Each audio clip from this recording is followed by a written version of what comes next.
ओम शांति। 22/8/24 की वाणी है। मीठे बच्चे, तुमने सारे कल्प में ऑल राउंड पाठ बजाया। अब पाठ पूरा हुआ, घर चलना है। तुम बच्चे अपने भाग्य की महिमा किन शब्दों में करते हो? हम है ब्राह्मण ज्योति, हमें निराकार भगवान बैठ पढ़ाते हैं। दुनिया में मनुष्य को पढ़ाते, लेकिन हमें स्वयं भगवान पढ़ाते हैं। तो कितने भाग्यशाली हुए। प्रश्न, इस ड्रामा में सबसे बड़ा पोजीशन किसका है? उत्तर, निराकार बाप का। वह तुम सब आत्माओं का बाप है। सब आत्माएं ड्रामा के सूत्र में बांधी हुई है। सबसे बड़ा पोजीशन बाप का है। ओम शांति। रूहानी बच्चों से रूहानी बाप पूछ रहे हैं, मीठे मीठे बच्चों, अपना घर शांति धाम याद है? भूल तो नहीं गए हो? अब 84 का चक्र पूरा हुआ। कैसे पूरा हुआ है यह भी तुम समझ गए हो।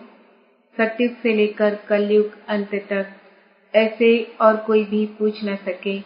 मीठे मीठे लाडले बच्चों से बाबा पूछते हैं, अब घर चलना है ना? घर चलकर फिर सुखधाम में आना है। यह सुखधाम तो नहीं है, यह है पुरानी दुनिया दुखधाम। वह है शांति धाम सुखधाम। अब इस दुख से मुक्त हो जाना है मुक्ति धाम। मुक्ति धाम अथवा शांति धाम जैसे कि सामने खड़े हैं, वह है घर। फिर तुम नए विश्व में आएंगे जहाँ पवित्रता सुख शांति भी होगी। यह तो समझते हैं ना? गाते भी यह हैं, बाप को भी पुकारते हैं, है पतित पावन, इस पतित दुनिया से हमको ले चलो। इसमें बहुत दुख है, हमको सुख में ले चलो। स्मृति में आता है, स्वर्ग को सब याद करते हैं। शरीर छोड़ा कहेंगे स्वर्ग पधारा। Left for heavenly abode. किसने लेफ्ट किया? आत्मा ने। शरीर तो नहीं चाहता है, आत्मा ही चाहती है।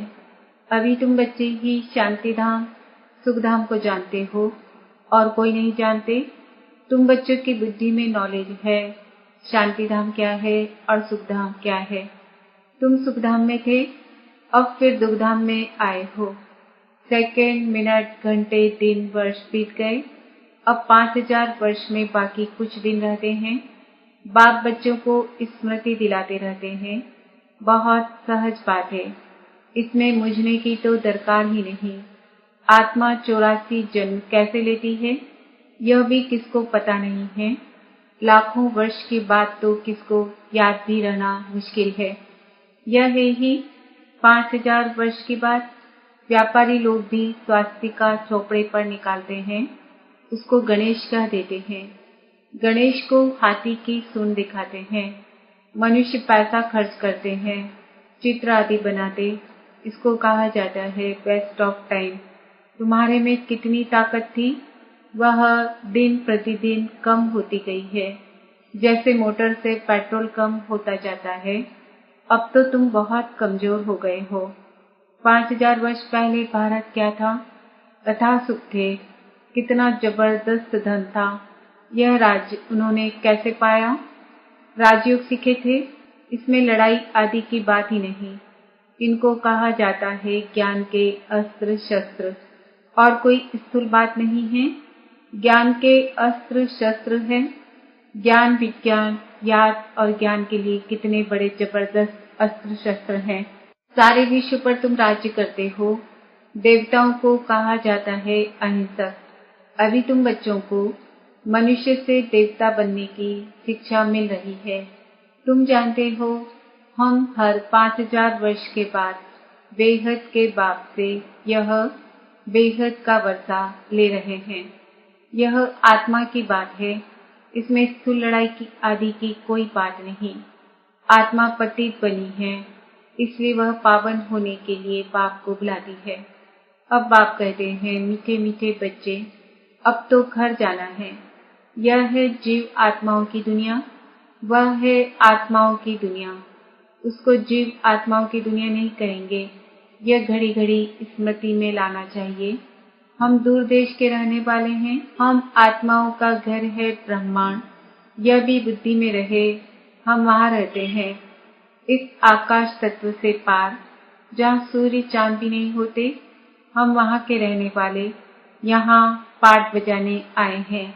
84 का पाठ बजाते हैं। सब तो 84 जन्म ले नहीं सकते। आहिस्ते आहिस्ते ऊपर से उतरते जाते हैं। हम ऑलराउंडर हैं। सब काम करने वाले को ऑलराउंडर कहा जाता है। तुम भी ऑलराउंडर हो। आदि से अंत तक तुम्हारा पाठ है। अब इस चक्र का अंत है तो भी ऊपर से आते रहते हैं। बहुत बच्चे रहे हुए हैं जो ऊपर से आते रहते हैं, वृद्धि को पाते रहते हैं। बाप ने तुम बच्चों को हम सो का अर्थ भी समझाया है।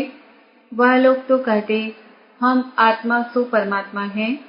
उनको तो ड्रामा के आदि मध्य अंत ड्यूरेशन आदि का भी कुछ पता नहीं है। तुमको बाप ने समझाया है। इस शरीर में तुम अभी ब्राह्मण हो। प्रजापिता ब्रह्मा द्वारा शिव बाबा ने तुमको अडॉप्ट किया है, पढ़ाते हैं। यह तो याद रहना चाहिए ना। बाप हमको पढ़ा रहे हैं। वह ऊंचते ऊंच भगवान हैं। सभी आत्माएं इस ड्रामा के धागे में पिरोई हुई है। अभी तुम जानते हो हम शुरू में देवता थे, फिर हम तो क्षत्रिय धर्म में आए, अर्थात सूर्यवंशी से चंद्रवंशी में आए। इतने जन्म लिए, यह सब पता होना चाहिए। यह नॉलेज पहले तुम्हारे में बिल्कुल नहीं थी। अभी बाप ने समझाया है। यह वर्णों की बाजुली है। अभी फिर शुद्ध से ब्राह्मण बने हो, ब्राह्मण से फिर देवता बनेंगे। विराट रूप दिखाते हैं ना। तुम्हारी बुद्धि में सारा ज्ञान है। कैसे हम नीचे उतरे, फिर ब्राह्मण कुल में आए, फिर डीटी डिनास्टी में आए। अभी तुम ब्राह्मण हो। चोटी चोटी सबसे ऊंच होती है। तुम्हारे जैसा ऊंच कुल कौन कहलावे। भगवान बाप आकर तुमको पढ़ा रहे हैं। तुम कितने भाग्यशाली हो। अपने भाग्य की कुछ महिमा तो करो।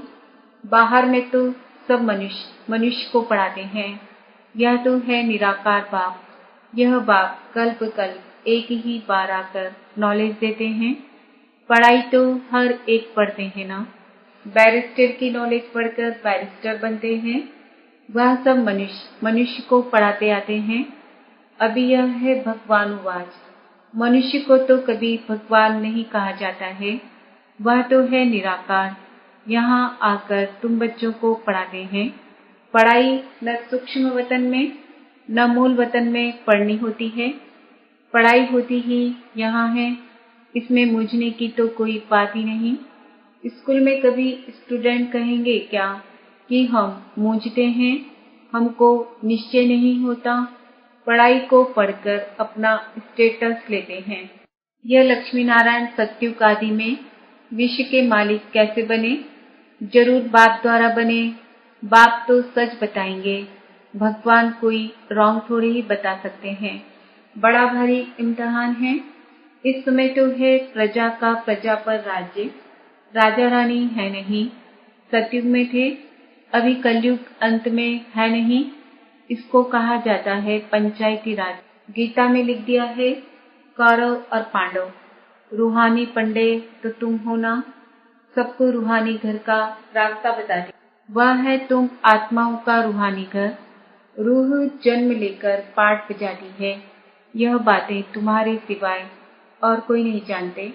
ऋषि मुनि आदि कोई भी न रचता को न रचना के आदि मध्य अंत को जानते हैं। लाखों वर्ष कह देते हैं, परंतु उनका भी कोई पूरा हिसाब किताब नहीं है। आधा आधा भी हो न सके। पूरा आधा सुखधाम, फिर पूरा आधा दुखधाम। यह है पतित दुनिया विशेष और वह है वाइसलेस। बाप कितना ऊंचते ऊंच है, परंतु कितना साधारण है। कोई बड़े आदमी ऑफिसर्स आदि से मिलते हैं तो उनको कितना रिगार्ड देते हैं। पतित दुनिया में पतित मनुष्य ही पतितों का दीदार करते हैं। पावन तो है ही गुप्त, बाहर से दिखाई कुछ नहीं पड़ता है। बाप को कहा जाता है नॉलेजफुल, ब्लिसफुल। सब बातें बाप में फुल है, इसलिए उनको ज्ञान का सागर कहा जाता है। हर एक मनुष्य के पोजीशन की महिमा अलग अलग है। वजीर को वजीर, प्राइम मिनिस्टर को प्राइम मिनिस्टर कहेंगे। यह फिर है ऊंचते ऊंच भगवान। सबसे बड़ा पोजीशन है निराकार बाप का, जिसके हम सब बच्चे हैं। वहाँ हम सब बाप के साथ परमधाम में रहते हैं। वह है घर। यहाँ सबको अपना अपना पार्ट मिला हुआ है। कोई एक जन्म का भी पार्ट बजाकर वापस चले जाते हैं। बाप समझाते हैं, यह मनुष्य सृष्टि का वैरायटी झाड़ है। एक न मिले दूसरे से। आत्मा तो एक जैसी है, बाकी शरीर एक न मिले दूसरे से। नाटक भी दिखाते हैं, जिसमें एक जैसी दो शक्ल बनाते हैं, जिसमें मूंझ जाते हैं कि पता नहीं हमारा पति यह है या यह तो बेहद का खेल है। इसमें एक न मिले दूसरे से। हर एक के फीचर्स अलग अलग है। आयु भल एक जैसी हो, परंतु फीचर्स एक जैसे हो न सके। हर जन्म में फीचर्स बदलते जाते हैं। कितना बड़ा बेहद का नाटक है, तो उनको जानना चाहिए ना। सारे सृष्टि के आदि मध्य अंत का ज्ञान तुम्हारी बुद्धि में है। हर एक का ड्रामा में जो पार्ट है वही बजाएंगे। ड्रामा में कोई रिप्लेस हो नहीं सकता। बेहद का ड्रामा है ना। जन्म लेते रहते हैं। सबके फीचर्स अलग अलग हैं। कितने वैरायटी फीचर्स हैं, यह नॉलेज सारी बुद्धि से समझने की है। कोई किताब आदि है नहीं। गीता का भगवान हाथ में गीता ले आता है क्या? वह तो ज्ञान का सागर है। पुस्तक थोड़ी ही ले आया। पुस्तक तो भक्ति मार्ग में बनते हैं। तो यह सब ड्रामा में नूर है। एक सेकेंड न मिले दूसरे से। तुम बच्चों को तो सब समझा दिया है। चक्र पूरा हो फिर नए से शुरू होगा। अभी तुम पढ़ रहे हो। बाप को भी तुम जान गए हो, रचना को भी जान गए हो। मूल वतन से यहाँ आते हो पाठ बजाने। स्टेज कितनी बड़ी है, इनका कोई माप नहीं हो सकता। कोई भी पहुंच नहीं सकते। सागर और आकाश का कोई अंत नहीं पा सकते। इसलिए बेअंत गाया जाता है। आगे इतनी कशिश नहीं करते थे, अभी कशिश करते हैं। साइंस भी अभी है, फिर कब शुरू होगी? जब उन्हों का पाठ होगा। तो इतनी यह सब बातें शास्त्रों में थोड़ी हैं। सुनाने वाले के बदले सुनने वाले का नाम डाल दिया है। यह काली आत्मा, वह गोरी आत्मा। काली आत्मा इनके द्वारा सुनकर गोरी बनी है। नॉलेज से कितना ऊंच पद मिलता है। यह है गीता पाठशाला। कौन पढ़ाते हैं? भगवान राजयोग सिखाते हैं अमरपुरी के लिए। इसलिए इसको अमर कथा भी कहा जाता है। जरूर संगम युग पर ही सुनाई होगी। जिन्होंने कल्प पहले पढ़ा है वही आकर फिर पढ़ेंगे और नंबरवार पद पाएंगे। तुम यहाँ कितने बार आए हो? अनगिनत। कोई पीछे? यह नाटक कब शुरू हुआ है? तुम कहेंगे यह तो अनादि चला आ रहा है। गिनती की बात हो नहीं सकती। पूछने का ख्याल भी नहीं आता। शास्त्रों में सदी है भक्ति मार्ग की कहानियां, जो पढ़ते रहते हैं। यहाँ तो अनेक भाषाएं हैं। सतयुग में अनेक भाषाएं आदि होती नहीं। एक धर्म, एक भाषा, एक राज्य की तुम स्थापना कर रहे हो। वो लोग तो शांति स्थापन करने की राय देने वालों की प्राइज देते रहते हैं। शिव बाबा तुमको सारे विश्व में शांति स्थापन करने की राय देते हैं। उनको तुम क्या प्राइज देंगे? वह तो और ही तुमको प्राइज देते हैं, लेते नहीं। यह समझने की बातें हैं। कल की बात है, जबकि इन्हों का राज्य था। अभी तो रहने की जगह नहीं है। वहां तो 2-3 मंजिल बनाने की भी दरकार नहीं रहती। लकड़े आदि की दरकार नहीं। वहां तो सोने चांदी के मकान होते हैं। साइंस के जोर से झट मकान बन जाते हैं। यहाँ तो साइंस से सुख भी है, दुख भी है। इससे सारी दुनिया खलास हो जाएगी। इसको कहा जाता है फॉल ऑफ पोम्पिया। माया का कितना पोम्प है। साहूकारों के लिए तो जैसे स्वर्ग है। इससे वह तुम्हारी बात भी नहीं सुनते। आगे तुम भी नहीं जानते थे। यहाँ तो बाप आकर डायरेक्ट तुमको पढ़ाते हैं। बाहर में तो फिर भी बच्चे पढ़ाते हैं, मित्र संबंधी आदि भी याद आते रहते हैं। यहाँ तो बाप बैठ समझाते हैं, दिन प्रतिदिन तुम याद की यात्रा में पक्के होते जाएंगे, फिर तुमको कुछ भी याद नहीं आएगा, सिर्फ घर और राजधानी याद आएगी, फिर यह नौकरी आदि याद नहीं आएगी। मरेंगे ऐसे जैसे बैठे बैठे हार्ट फेल होते हैं।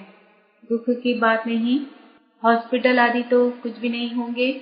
बाप को जान लिया और स्वर्ग के मालिक बने। तुम्हारा तो हक है, सबका नहीं, क्योंकि स्वर्ग में सब तो नहीं आएंगे ना। अच्छा, मीठे मीठे सिक्किल दे बच्चों प्रति माता पिता बाप दादा का याद प्यार और गुड मॉर्निंग। रूहानी बाप की रूहानी बच्चों को नमस्ते। हम रूहानी बच्चों की रूहानी माता पिता बाप दादा को याद प्यार गुड मॉर्निंग नमस्ते ओम शांति। धारणा के लिए मुख्य सार, रूहानी पंडा बन सबको रूहानी घर का रास्ता बताना है। ज्ञान और योग के अस्त्र शस्त्र से सारे विश्व पर राज्य करना है। डबल अहिंसक बनना है। 84 जन्मों का ऑलराउंड पार्ट बजाने वालों को अभी ऑलराउंडर बनना है। सब काम करने हैं। बेहद के वैरायटी ड्रामा में हर एक एक्टर का पार्ट देखते हुए हर्षित रहना है। वरदान, अविनाशी उमंग उत्साह द्वारा तूफान को तोहफा बनाने वाले श्रेष्ठ ब्राह्मण आत्मा भव। उमंग उत्साह ही ब्राह्मणों की उड़ती कला के पंख हैं। इन्हीं पंखों से सदा उड़ते रहो। यह उमंग उत्साह आप ब्राह्मणों के लिए बड़े से बड़ी शक्ति है, नीरस जीवन नहीं है। उमंग उत्साह का रस सदा है। उमंग उत्साह मुश्किल को भी सहज कर देता है। वे कभी दिल शिकस्त नहीं हो सकते। उत्साह तूफान को तोहफा बना देता। उत्साह किसी भी परीक्षा व समस्या को मनोरंजन अनुभव कराता है। ऐसे अविनाशी उमंग उत्साह में रहने वाले ही श्रेष्ठ ब्राह्मण हैं। स्लोगन, शांति की बांस धूप जगा कर रखो तो अशांति की बांस समाप्त हो जाएगी।